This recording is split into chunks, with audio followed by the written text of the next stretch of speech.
So just want to start by saying thank you so much, everyone, for joining this webinar this evening. We really appreciate your presence. It's lovely, as I say, just to be scrolling through these screens and seeing so many people. It's hard to get a sense of community nowadays, I think. I certainly really get a sense of that here when in this webinar and in other ones we've convened. So it's wonderful to see everyone. Thanks so much for coming, and I hope you enjoy it this evening. So what we're going to be looking at this evening is the World's Death Festivals, and we have Erica Buist joining us this evening. You've already met her; she's there, giving a wave, and we also have Beth Watson in the background there, just making sure everything works well.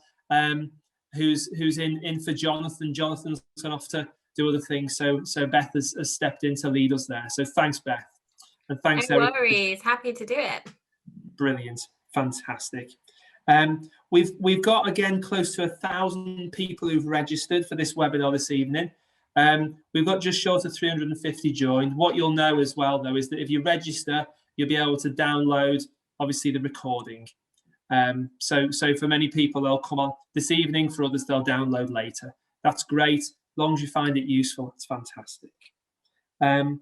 So I'll introduce Erica in a moment. She'll have a chance to introduce herself, but I'm just going to go over a few logistics as normal, really. Bit of housekeeping. So you'll notice that we've muted your microphones, all apart from mine and Erica.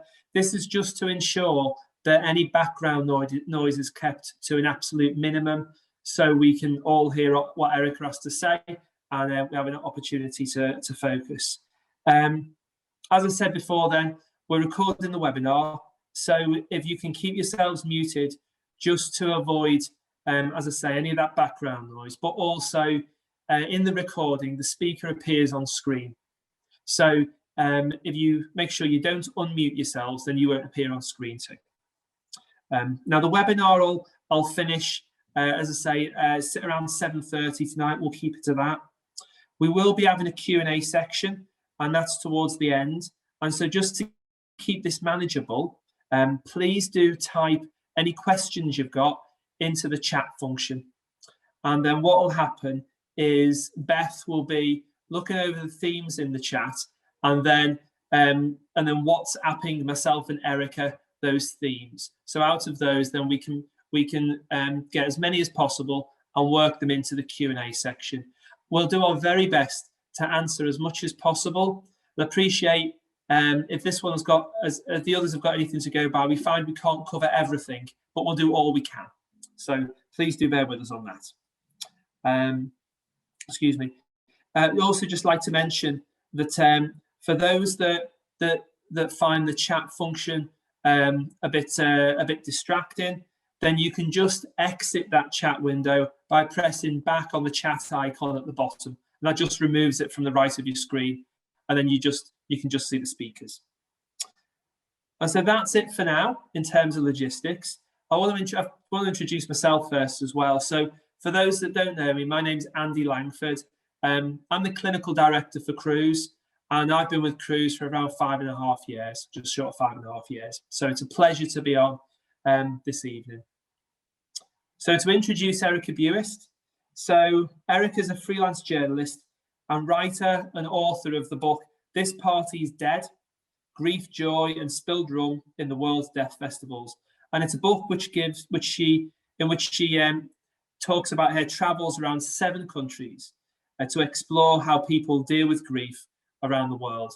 So we'll have an opportunity to talk with Erica about this, about her personal journey as well, and what she's learned, and also what we can learn from her journeys and her reflections. So thanks so much for being with us this evening, Erica. Well, thanks so much for having me. It's lovely to be here. Thank you. Fantastic, fantastic. So just to start, really, it'd be great to know just a bit about your own journey and what led you to visit those countries and to write the book, really. Sure. I mean, this all started in, I guess, October 2014, because that was the day that my then fiance and I, we found his father dead in his house, and he'd been dead for 8 days.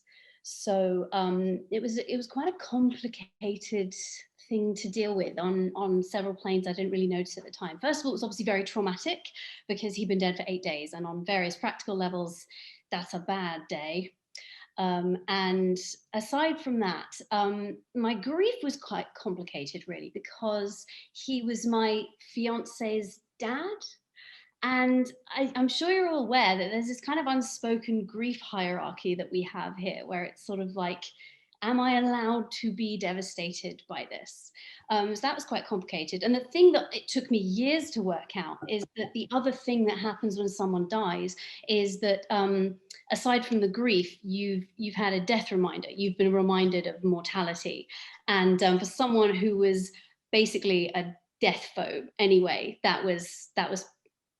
it was a nightmare. It was just a confluence of terrible things. So what happened is I ended up well, first of all, the way I dealt with my grief was I thought, I'm just not going to deal with it, squish it. And it worked brilliantly. It didn't work brilliantly. It worked terribly. And I ended up at home, not going out and stalking everyone I knew online to check they also hadn't dropped dead. And I thought I was a genius at the time. This felt genuinely logical to me. And after a while, I sort of realized that this is agoraphobia, when you refuse to leave the house because you're terrified. And so there was this day where I was told to make this chapter less funny, and I refused because it's ridiculous. I sort of went out thinking, okay, I'm going to cure my agoraphobia by going to buy a sandwich. And instead, I sort of had a panic attack and threw the sandwich and ran home. And so while I was sort of sitting there, I was thinking about, just sitting at my kitchen table, this one, in fact, exactly where I'm sat right now. I was thinking about Mexico because I used to live there. So I saw several Day of the Dead festivals. And I remember thinking very clearly to myself, how is it that in dealing with mortality, they throw a party and I've just thrown a sandwich? And just out of interest, I Googled death festivals around the world, and it turns out there's loads of them, and we're kind of the weirdos for having this policy of not dealing with it at all until you absolutely have to. So I got kind of really interested in death anxiety and mortal terror and how people deal day to day with this fact that we all know we're going to die. So I made a list of 7 death festivals. 7 because it's one for every day that we didn't find my father-in-law. So that felt meaningful. So I started off in Mexico, Day of the Dead. This is the one that most people have heard of. So I'm sure you're all aware, this is where the dead are said to sort of come back for a couple of days, and it's a party. It's not a somber thing. This is just such an exciting night because your family members are coming to visit. So most people are aware of that one. The next one I went to was Nepal, which is a Gai Jatra, which is a procession of all the people who've lost someone that year. And the best thing about that was, you know how the biggest lie that grief tells you is that you're alone, this drowning loneliness? It's really difficult to feel that when you're looking at a city full of people who've gone through the same thing as you, and they're dancing and singing. And in part, this is to show you that you're not alone. And in part, it's to show the dead person, it's like, we're good, we're fine, go to heaven, off you go now. So that was joyful. The next one I went to was in Sicily. And I love this. So I'm going to try and keep the jealousy out of my voice as I say this. Sicilian kids, I'm already jealous, they wake up on the Day of the Dead to find a treasure hunt of presents left by their dead relatives. So they like search the house and they find a tricycle, and it's like, my grandparents came and they got me a tricycle. I'm so jealous because they get to sort of grow up associating them with this joyful thing, whereas we have to sort of go silent, look at the floor and say very sad. So blistering jealousy the whole time I was there. The next one I went to was in Thailand. So my father actually lives in Thailand, and his wife is, she's part Thai and part Chinese. So I actually celebrated a Chinese death festival in Thailand with my extended family. And so you go to the cemetery, you have a picnic with the dead person, and then you burn traditionally paper money. The idea is when you burn it, it goes. Originally, this was because the Chinese thought you might need to bribe a judge in heaven, because only in the minds of the Chinese would heaven be a horrendous bureaucracy. But of course, now they're burning paper iPhones, paper baths, paper mansions and stuff. After that, I went to Madagascar. So Madagascar, it's the first one I went to where the corpse was invited to the party. So they actually exhume the dead relatives from the tomb, wrap them in a fresh shroud, put them on their shoulders, and dance around, and everyone gets really drunk. And it's just a massive party. Now, the reason for this, I'm actually seeing a couple of heads shaking in the crowd. So the reason for this is that in polar opposite to here, in Madagascar, death is associated with a gain in power rather than a loss of it. So here, kind of like your, you know, when you're dead, your projects are over, your power is gone, you kind of don't matter anymore, which is probably why we don't speak ill of the dead here, because you don't kick a man when he's 6 foot down. There you don't speak ill of the dead because they will mess you up. So the idea in the Malagasy tradition, they don't have Jesus or Muhammad or Buddha. If you want to pray for health and happiness, for example, your ancestors are the intermediary between you and God. So their power grows, hence you can invite them to the party. So after that, because that was so astonishing, I wasn't really expecting to be moved by Japan, by the death festival in Japan, because much like Mexico, the dead are invited, the invitation is good for a week, but they have this goodbye ritual at the end, which I love. I just think it's great to be like, welcome, come back, okay, go now. But they did, and they light these bonfires on the mountains surrounding Kyoto, and it's so beautiful because they're in these big Chinese characters, and the idea is that the dead are going back to heaven. And it was this incredible visual reminder of what grief is. It's saying goodbye again and again and again. I thought, wow, this is so healthy compared to here, where we believe grief feels like a cut and you kind of should be over it by now.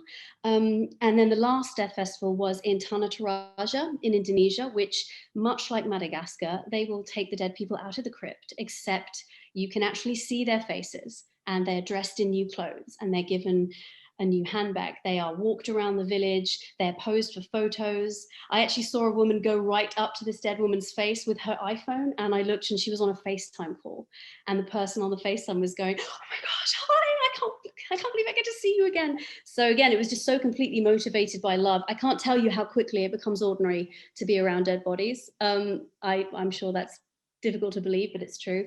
And again, you disrespect the dead at your peril in Tanah Toraja, because if you do, they can punish you. And everyone I met has a story about the dead punishing people who disrespected them. So again, it's associated with a gain in power. Quite astonishing. And then I came home and wrote a book. That's basically it in a nutshell. I mean, that's a remarkable set of stories, really. I mean, what did you take from those? What were the main sort of learnings for you, really? You know, everything taught me something different. Essentially, I feel like, you know, if you read the book, you'll find that I keep having these ideas and these preconceptions, and they just keep getting knocked down, which I think it's inevitable if you write a book based in a culture that's not your own. So for a lot of the book I'm asking stupid questions. And so, for example, when I was in Nepal, I went to Pashupatinath, which is where they burn the bodies on the open pyre. And I kept asking, like, oh, why are they shielding the body from view? And they said, and I was assuming that they would say, oh, to protect you, the person that might catch a glimpse of dead flesh. Like, no, they're protecting the dead person's dignity because they're taking their clothes off at the moment. Or, for example, I said, why have they got incense around the body? Is that because of the smell? They went, no, it's to give the dead person the smell because we still care about them. And I just thought it was so hilarious. I thought every single preconception, basically, I'm seeing fear where there is only love. So that's one of the things I took away, was just how difficult it is to kind of look past your own cultural lens. But I think the main thing that I took away is that, first of all, there's this idea that I think is completely wrong, which is that we are more afraid of death in the West. And it's just not true. It was actually a bit of propaganda that they used during the Vietnam War. You know, when the monk Thich Quang Duc immolated himself in protest, that incredible photo. And in America, they were saying, you know, Asians don't mind dying as much as us. So this isn't as big it's not as big an action as you would think. Actually, no, it really was. It's not true. We're all just as afraid of death as each other because we're all human and we're all instilled with that instinct. But some of us are dealing with it well and some of us are dealing with it badly. And I think in places where they have death festivals, they do seem to deal with mortality in a much better way. And that actually isn't surprising. And when I started this, I did used to say what I always hear people saying, like, oh, why are we so rubbish at talking about death here? Oh, we're such idiots. You know, we're really not. It's just that we have this really bad policy where we don't talk about death until we absolutely have to. And when do you have to? It's when you're dying, or when someone else is dying, or someone else is dead. And in the places where they have death festivals, they've got this time every year where they're carving out time and space to think about people who've died and about mortality itself. And we're not. And, you know, I've asked this to people before. Can you think of anything else where our policy is, you know, for dealing with a difficult thing, is don't do it until you have to? Like, please don't train for that marathon until you have a swollen ankle. Like, it's just, it's bananas. So I think that was the main thing I took away. But really, every death festival kind of, I came away with some sort of epiphany, mostly about how we're getting it wrong. I mean, it is remarkable, really. I mean, they just reading through the previews of your experience of looking at each one and hearing you now on those. What is it, do you think, that we can take away to learn about how to, I guess, how to deal with death, our own mortality, other people's death? Yeah, I mean, that's a particularly good question right now, isn't it? I think, I mean, particularly for people like Cruse volunteers who are going to be counselling people who are dealing with bereavement, I think it's worth thinking about the fact that, first of all, we've grown up in a culture that's told us it's rude or even bad luck to mention death at all. So the fact that it's coming up at all is going to be difficult. Another is that we've kind of got this bizarre idea that grief, like I said before, heals like a cut. It gets a little bit better every day. And I've barely spoken to any bereaved person in Britain who doesn't at some point think that there's something wrong with them. That why aren't I over it yet? Why do I feel worse about it now than I did a few months ago? Because no one tells you that it isn't the same. Another thing that, I mean, I really learned this in Tanata Raja, is that we kind of die two deaths when we die. You die a physical death and a social death. And like I said, in Tanata Raja, people are being exhumed every single year. So they're still part of the community for years and years and years. That looks barbaric to us. But I actually came away feeling like what we do is barbaric, because in my research, what came up, and you guys probably already know this, that people who are dying here in Britain, first of all, I was kind of shocked to find out they get abandoned. Shocked, by the way, because I've lived a sheltered life and I've not had many family members die, apart from when I was young and I was actually shielded from it because kids can't deal with it, right? So the thing is about what's happening is that they get abandoned, and they say that, you know, people give reasons such as, I want to remember them as they were, or, you know, it's sort of a reason like that that probably isn't necessarily true. And basically what they say is that they feel like they're dead already, and they feel like they're already dead bodies, even though biologically things are carrying on. And so when I was in Tanata Raja and seeing these dead people who've been dead 4, 7, 20 years, still part of the community, I thought, wow, they haven't died their social death yet. Whereas at home, people saying, I feel like I'm dead already, that means that we're dying our social deaths before our physical deaths. That means we are killing our loved ones socially before they're dead, simply because we have such trouble talking about this and just looking at it dead on. So I imagine as well that you might be dealing with people. I've spoken to a lot of people who are bereaved who feel guilty, and they can't necessarily put their finger on what they feel guilty about. But I basically think that we've got a lot of unspoken issues around death and grief, and because they're unspoken, we don't have the language to discuss it. So yeah, I mean, I could talk for 5 hours. I won't.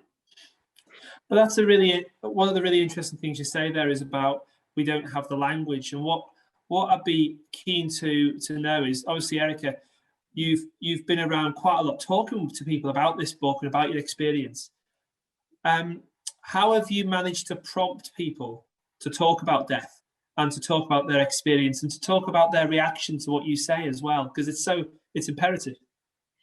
Yeah, I mean, it's tricky, because for one thing, when I'm traveling the world and stuff and asking people questions, they're incredibly forthcoming. And it's really useful being a journalist, because for some reason people will tell a journalist anything if you just say, I'd like to interview you.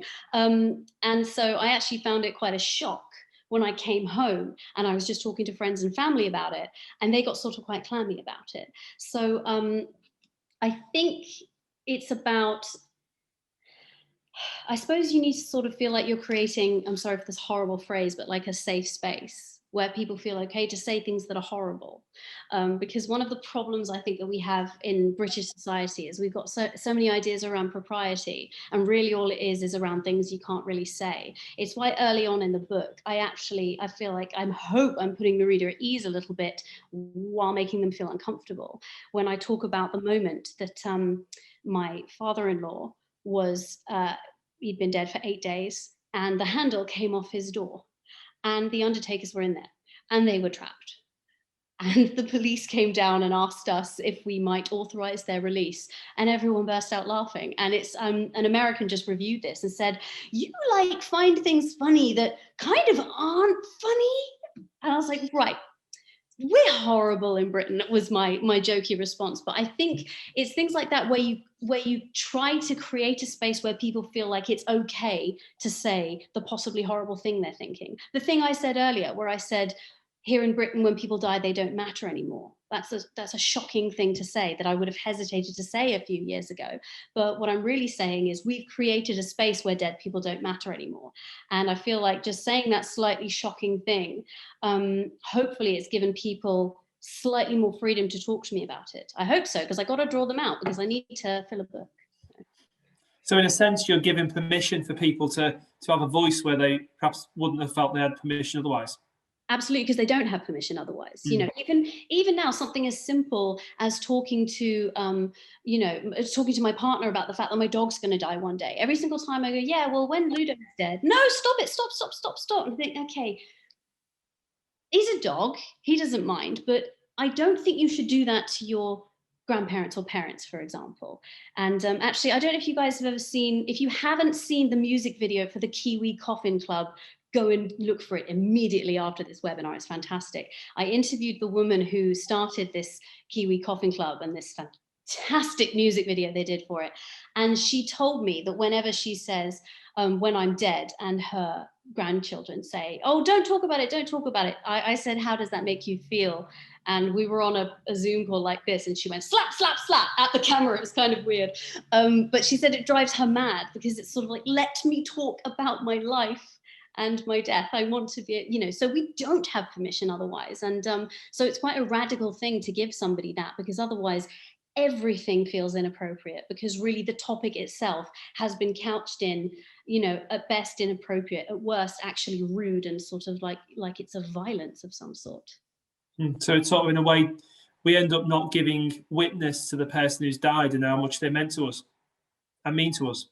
I mean, that's certainly what seems to be happening. If someone's saying they feel like they're dead already, that's at least the person who's dying, but the person who's lost somebody, for example, that wants to talk about it.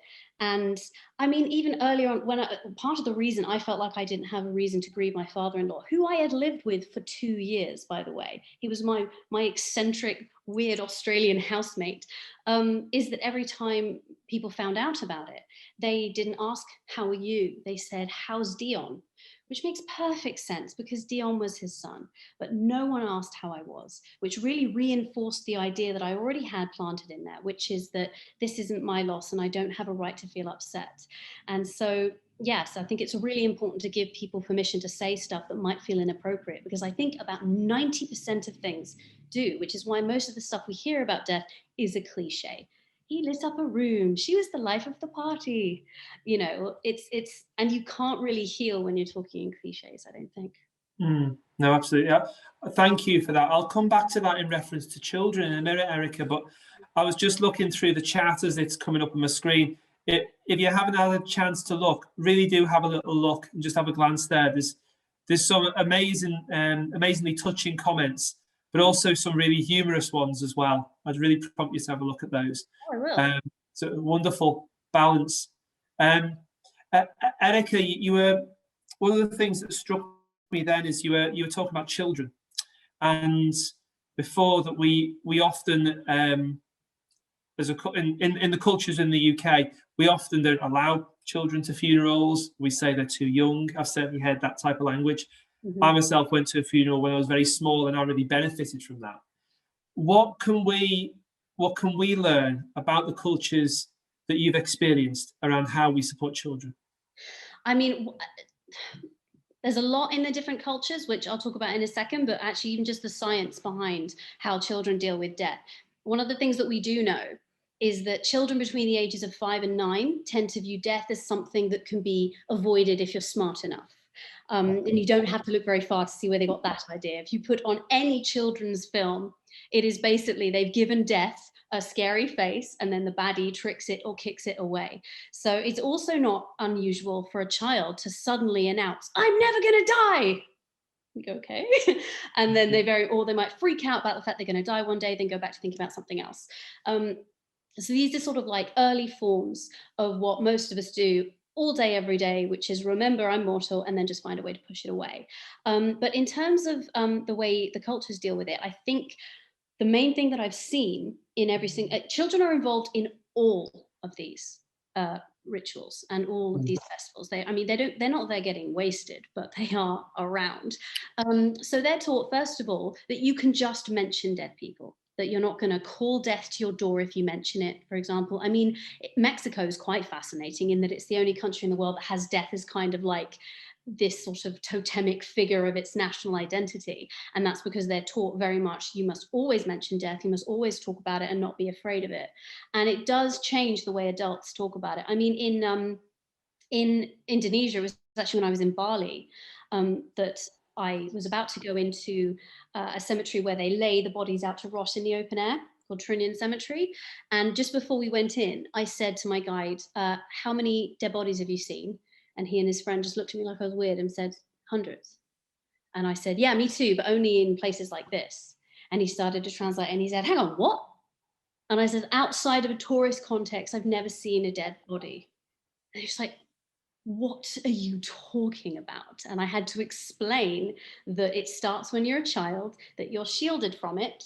And then as you get older, you're shielded from it in different ways. It might be that professional body burners take the body away and then give you a bag and you never actually see the body.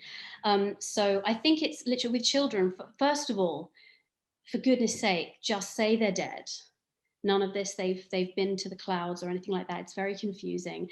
And I think it's really important to let kids know that they are allowed to mention the dead person, explain what death is. And I do think they should be allowed to go to funerals. I think it's a slightly strange thing that a child who has less capacity to understand what's gone on is sort of shielded from the thing which is supposed to give you some kind of closure. And by the way, shielded it's kind of a noble term for what's really going on, which is it's not actually the children that are afraid, it's us that are afraid. And everyone knows that, really. You can do it with a thought experiment. If you picture a dead body in the woods and a bunch of people happen upon that body, you know that if it's a bunch of adults, they will go, oh, and run away. And you know if it's a bunch of kids, they're going to have a look and they're going to poke it with a stick because everyone knows it. It's on all the American movies and it's because children are extremely curious about death. The Corpse Project found that children want to learn about it in schools. It's very much us who's afraid. And then we put that onto the children because that feeling of protecting the child is really about trying to protect you yourself, your own psyche from the fact of mortality. I just think it's important to know and acknowledge that. But no one's teaching us, so it's tricky. And from your experience of that, though, who do you think should be teaching us? Who's in the best position to do that? I think it's mad that we don't learn about death in schools. I really do. Particularly as I had to watch, I don't know about you guys, did you all have to watch a video of a woman giving birth? I don't want to hear a word about death being too traumatizing for children because that was horrifying. They showed us everything. It's really quite disturbing either way. Again, I think it's bizarre that actually my parents are medics. And when I had a fascinating conversation with them when I talked about the fact that Chris had been dead for 8 days. And one of my parents said, I wouldn't know what that looks like.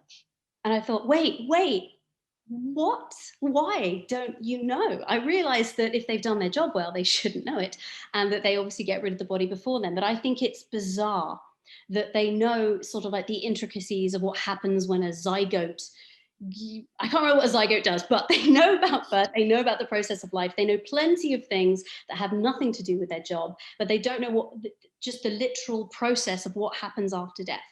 It's bizarre, isn't it? Why do we know more about what goes on in space than we know about what happens to our own bodies? Because it's fear. So I do think it should start in schools, because that's the first point at which it becomes normalized to mention it. And I do think people should be encouraged. I mean, there's something so small. When I got back to work after they'd sent me home on compassionate leave, that's great. The Guardian are great. They sent me home 2 weeks.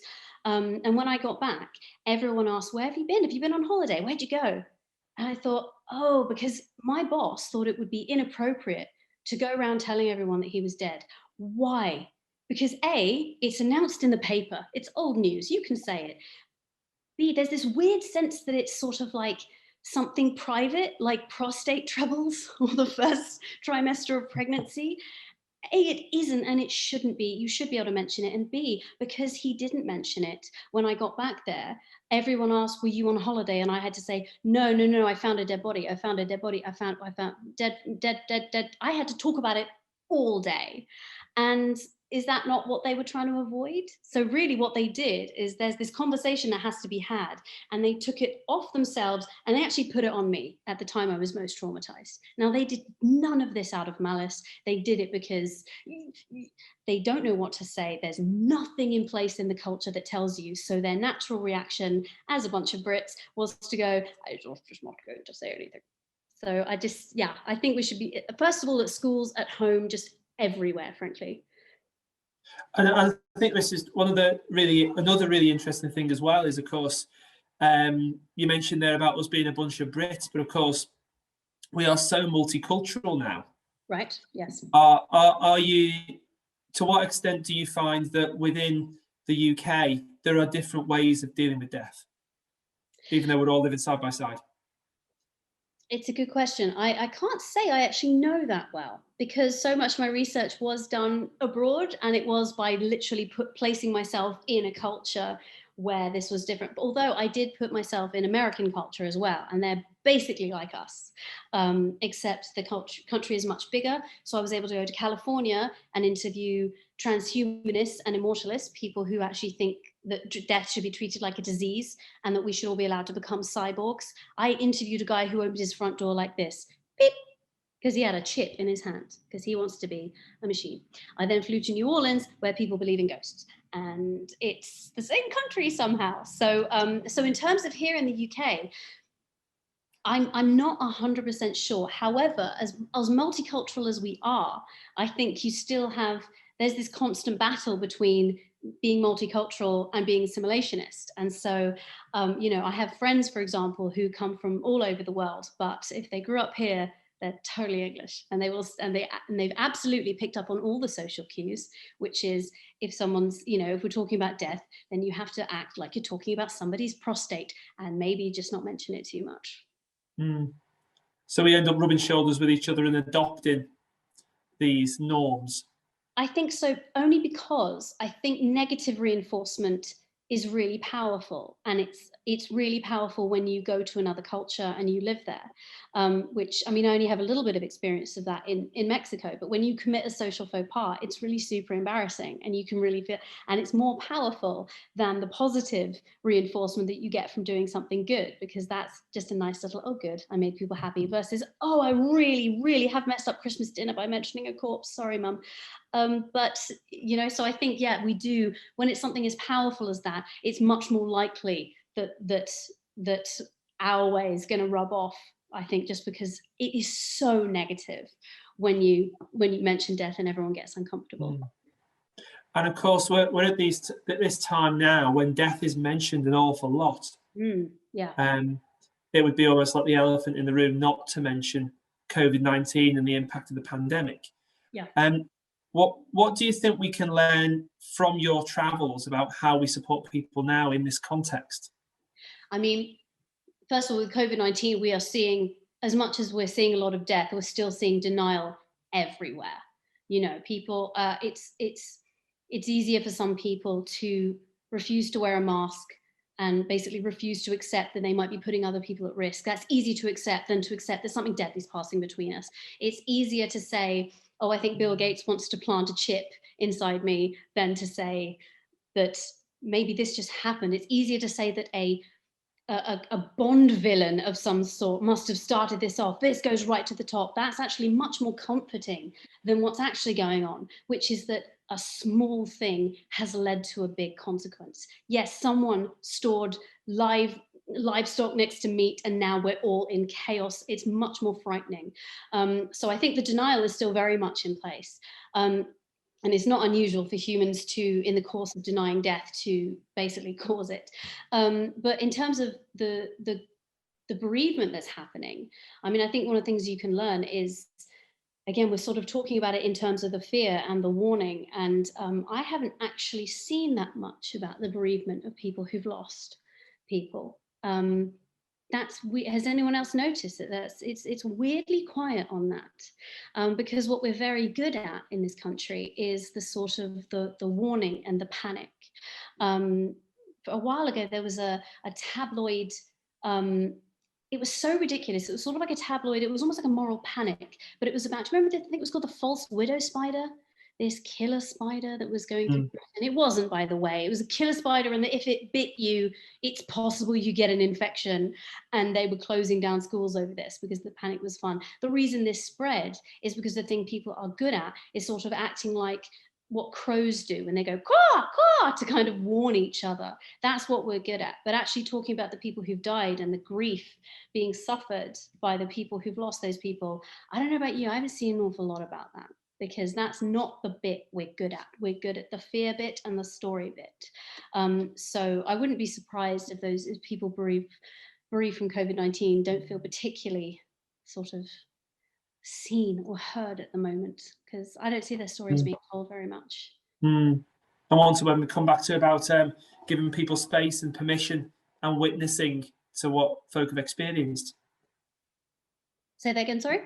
So we come back again to be talking about what's giving space to how people are feeling, what they're saying, what their stories are, and witnessing to what's important for them.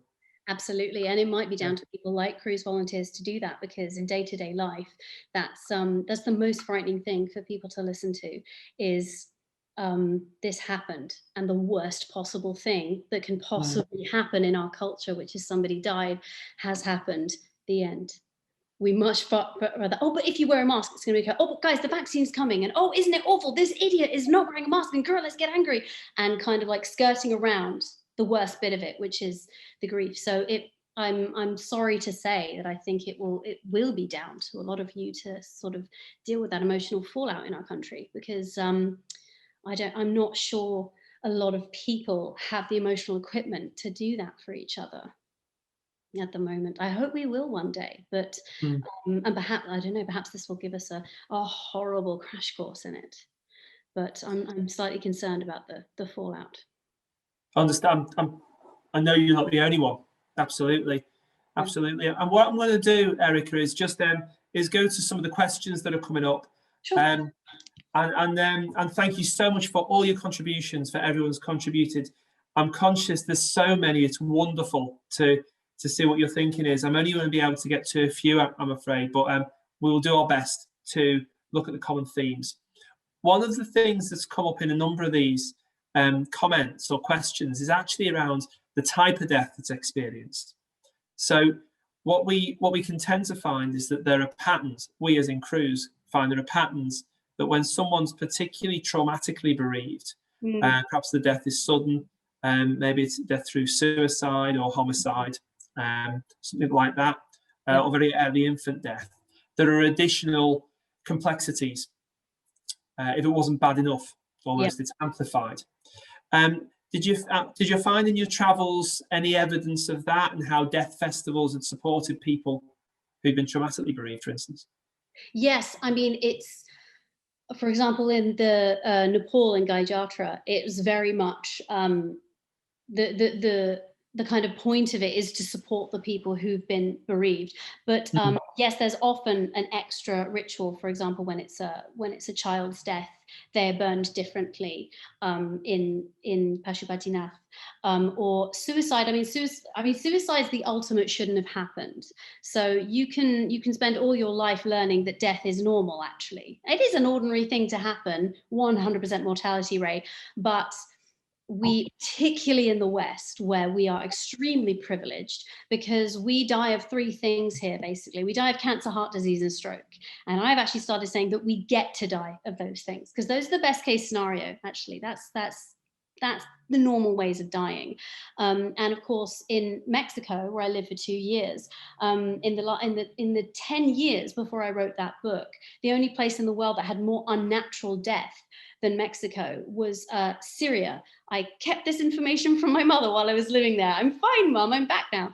But and actually, one of the ways that people cope with that, okay, so one of the biggest death movements that's sweeping the West right now is devotion to Santa Muerte, like essentially people praying to death herself for a few more days, weeks, or years. So actually, when it comes to things like traumatic death, murder, I mean, the trans community, for example, experience a much higher rate of murder and just unnatural death than other people. And you find actually, when you look into it, that getting to plan your own death, it kind of comes back to where you are in terms of privilege. So the devotion to Santa Muerte is overwhelmingly working class people, people with a higher chance of murder, working class people, trans people, people in the, who are under the problems with Mexican drug cartels. The more privileged people, the ones who, like us, who get to die of old age, they tend to go, if anything, towards transhumanism, the guy who opened his door like, beep, because he feels oppressed by the very fact of a mortal body. So he campaigns to eradicate death entirely. And then you have what I suppose we're all part of, which is the death positive movement, which is where you try to accept your mortality in order to live a less anxious life. That's mostly white women, interestingly enough. So when it comes to sort of like traumatic death and suicide and stuff, we've actually got these other movements that are popping up all across the West and booming at once. But in terms of the death festivals, generally there's some sort of separate shrine when it's a child death. So even within this community where they believe that death is a completely normal thing, it's not as if there's no acknowledgement of the fact that some of them, yeah, that really shouldn't have happened. That's and so yes, they do need of course extra support, but I imagine it's quite a lot worse here, where we're told that no death at all should happen. So it's even more of an aberration, I suppose. And what type of support tended to be provided, did you know? I mean, with the death festivals, this is a thing that's happening usually annually.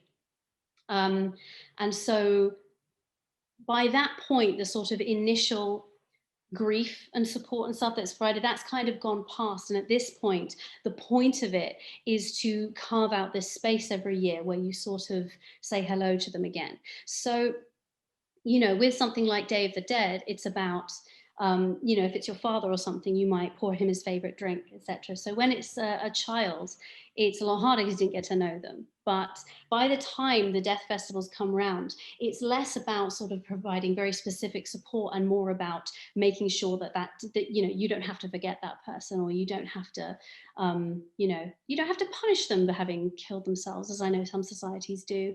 So it's really, the death festivals is really much more about kind of just understanding that when someone dies, your love doesn't go anywhere. It just still sits inside you. They say grief is love with nowhere to go. It's a very Western phrase, because these are places where I went where they just give it somewhere to go. And I don't know why I resisted that so strenuously. But in terms of like the extra, support that's given, that's very much sort of at the time and much more to do with the, the death and burial rituals. Thank you. I mean, one of the other questions that's coming up really is around, was your reaction to anything that you experienced, did it feel negative? Was there anything that felt like a downside to any of the death festivals you experienced? No, Weirdly, no. I mean, I definitely had moments where I found it shocking because, suddenly there's a dead body going past. I mean, I did get hit in the head by a corpse. That hurt a bit, but that was in Madagascar. Someone lifted a body onto that and it just bonked me in the head. And I did have this flashback of sort of where I am right now, thinking, wow, a few years ago, I was sitting at my kitchen table, completely terrified of even contemplating death. And now I just got hit in the head by a corpse and it's fine. That was strange. But no, honestly, it was, none of it felt negative because it was, first of all, everything was based, I was quite nervous about seeing dead bodies, for example, and it was so normal so quickly. I honestly cannot get across to you how ordinary it is to be around a woman who's been dead for 4 years. After about 10 minutes, it's just like, oh yeah, there she is. And also the other thing it wasn't so much negative as I kind of realized how deep this repression I have goes. This moment, I'll tell you about this moment that changed me. It's on my Instagram. This woman was sat on a ledge, just looking at the view, and she was next to her grandmother who'd been dead for 4 years. And there was this moment where she just looked at her and she saw something in her hair, a bit of dust, and she just went like that. She just brushed it out of her hair. And it was just so full of love, and it was just so simple. And I thought, wow, I've been working on this for years. I came here thinking I was past the idea that a dead body is scary, and yet at no point did it occur to me how visible the love would be. Even at this point, I forgot that this is just about people giving themselves an outlet for love, because it took me years to stop double taking in the street thinking I'd seen Chris. That did not happen to Dion, who did go and see his body. He shielded me from it. He said, don't go upstairs. I kind of regret it, to be honest. I think I'd have had an easier few years not thinking every man with white hair was him.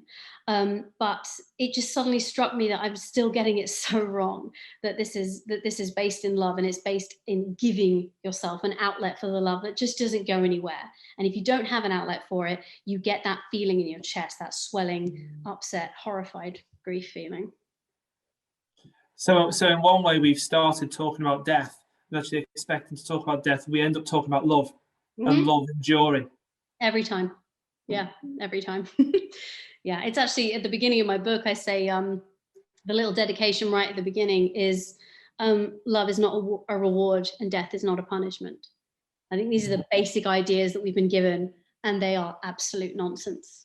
She didn't deserve to die. What a weird thing to do. Why would we base it on morality? Why would we make it look like death is just for the bad guys? Why'd you do that, Disney? Because we're all going to die, so we're all going to feel a bit bad about it, aren't we? I really love to get rid of that. Well, that relates to one of the things that is coming from some of these questions, really, which was around, did you see any sort of examples of judgment, either of the person who had died or of family members and friends, and how that was dealt with at all? Because I think that there's a lot of judgment around cultures that we know in the UK in relation to death. What do you mean by judgments? Well, judgment in terms of whether someone dead or the bereaved person has done something wrong and how they should be treated, for instance. No, I didn't see any of that. Honestly, it was, I think the reason I didn't see any of that, because you would expect to if the person was, not a great person, whatever, but I think the reason I didn't see any of that is that if you're having a death festival, it's partly, it depends on where you go. A lot of them are doing it for the dead person. Like I said, in Nepal, it's very much about making sure that the person who's died this year understands it's okay, you can go to heaven, don't worry. Don't hang around as a ghost, I beg you. But I think the point of it is that they're not really for that person, they're for you and the one who's had the loss. And so if someone does have some particular judgment about a person who's died, that's probably not going to be who they're thinking about, and who they're going to be, well, I want to say grieving for, but also welcoming back, also pouring them a drink, dancing in the street for them. So I think really we're dealing, whatever their internal judgments might be, when you're having a death festival, it's because you are trying to, like I said, give your love somewhere to go. It's really a sort of, I just feel like other places, for some reason in other countries, they seem to have latched on to the fact that, grieving is about feeling the loss again and again and again and again. So if they're having judgments about people, I don't think that's what's being focused on at the time. Thank you for that. We're going to be drawing to a close very soon. It feels for me like the time's gone so quickly this evening, so thank you. So we've a couple more minutes, and what I just wanted to ask before we went is, obviously there's literally hundreds of bereavement volunteers on here, and it would be, if it could be encapsulated, what would be some of the top tips you could take for us to take into our sessions with clients? You know, some of us will be meeting people tomorrow and support them in the bereavement, or after the weekend, in the following weeks. So any sort of, I guess, nuggets really to take away? I guess the thing I would focus on is the things that, like we said at the beginning, the things they don't have the language to say. Just remembering these things that we've been taught in our culture that we weren't taught explicitly. No one ever sat you down and said, it's immoral to die, for example, which people think. It's why they criticize people for being, you hear fat people being criticized. Weirdly, you don't hear smokers so much, but it's almost as if like, why are you doing that to yourself and stuff? So they've been told that it's immoral to die, that they shouldn't have done it. They've been told that it's always an aberration, that it's never normal, it's always terrible, that, you know, there's an expectation that they have to get over it quite quickly is another thing. And I think just being mindful of all of these sort of not explicit, but sort of implied messages that we've all had by being in this society. I think that's the thing that's worth being mindful of, because when people sit down with you and they try to explain their feelings that they're going through, I imagine they'll definitely mention loneliness. I imagine when you're definitely not lonely, definitely something loads of people have gone through before. So why would you feel lonely? Because no one else is talking about it. So that is the main thing I would say, is just be mindful of the things that people won't have the language to say, but is unfortunately true for all of us. And maybe, I don't know, maybe help them articulate it, or at least hear that they're thinking it about themselves, and that it's wrong. Death isn't a punishment. It's not immoral to die. You know, it shouldn't heal like a cut. There's nothing wrong with you. That's what I would say. Yeah, thank you so much, Erica. Really appreciate that. And you ended with something so poignant there, which is, there's nothing wrong with you. There's nothing wrong with you. There's nothing wrong with you. Yeah. Even though no one else is going, oh my God, yes, I totally feel that too. You know, because they're running away from you. Yeah, there's nothing wrong. I think that's one of the biggest messages. There really isn't, because 100% of bereaved people I've spoken to in Britain at some point thought there was something wrong with them. Absolutely. Thank you so much. We're coming towards the last few minutes now, and I just wanted to say thank you everyone for participating. Certainly thank you so much for all of your chats and your comments. It's really appreciated.